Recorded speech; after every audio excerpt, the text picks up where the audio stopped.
জীবনকে খুঁজে ফিরো না, মৃত্যুর দুয়ারে দাঁড়িয়ে। জীবনকে খুঁজে ফিরো না, মৃত্যুর দুয়ারে দাঁড়িয়ে। হতে বন্ধুরে আমার, ইয়ামান থেকে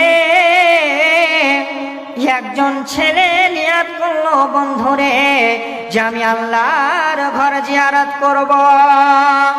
এবার বন্ধু আমার, ওই ছেলের বাবা নেই, বন্ধু মা। এবার ওই ছেলে মাকে গিয়ে বলছে, মা গো, আমি আল্লাহর ঘর জিয়ারত করব, নিয়াত করেছি মা, আমি আল্লাহর ঘর জিয়ারত করব মা, আমি আল্লাহর ঘর যাব, আমি মক্কা যাব, তওয়াফ করব।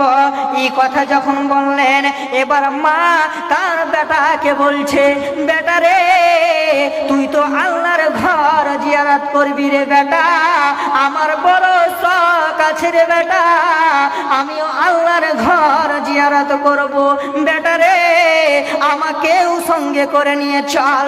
বুড়ি মা, বন্ধু মা, বন্ধুরে, বন্ধু মা চোখে দেখতে পায় না, হাঁটতে পারে না।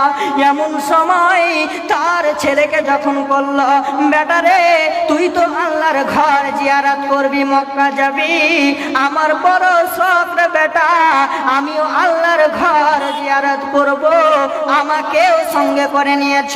বেটা মায়ের কথা ফেলতে পারে না, বেটা মায়ের কথা ফেলতে পারে না বন্ধুরে।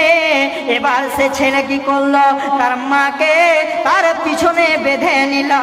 বেঁধে নেওয়ার পরে মক্কা জিয়ারত করলো, তওয়াফ করলো।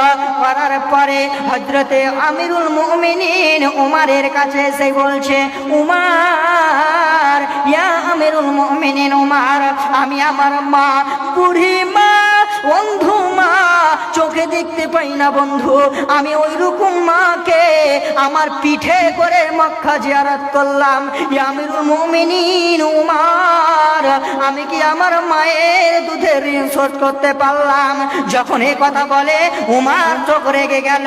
উমর রাগান্বিত হয়ে বলছে, কি বললে তুমি বলো? বলছে, ইয়া আমিরুল মুমিনিন উমর, আমি কি আমার মায়ের ঋণ শোধ করতে পারলাম? এবার উমর বলছে, না না না, তুমি যদি তোমার